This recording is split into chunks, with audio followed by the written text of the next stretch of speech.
Some voters are saying they need to take advantage of FEMA grant money while they can. They're voting on a referendum to move the elementary and middle school out of a floodplain. WCIA3's Abigail Match live in Watseka. Okay, so what is the support for the referendum that you're getting? Well, I'm at a polling place in Legion Park right now, and as we were driving up here, we saw a ton of vote yes signs in the front yards, especially in front of the schools. The school district would get a $50 million grant from FEMA for the project, but they're asking neighbors to help provide an extra $17 million to make it happen. This would mean a tax increase of about $99 a year for a home worth $100,000. But one voter says it's worth it.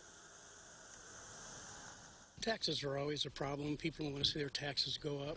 But in this situation, I would be willing to accept a tax increase to improve our buildings. If the referendum passes, the elementary and middle school will be moved onto the same campus as the high school. And the county clerk says they've seen more voters today than normal because of this referendum.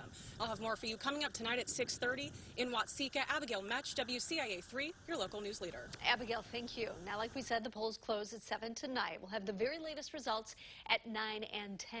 You can catch us on WCIX at 9 or, of course, here at 10. We'll also have results posted on our website, WCIA.com, as they come.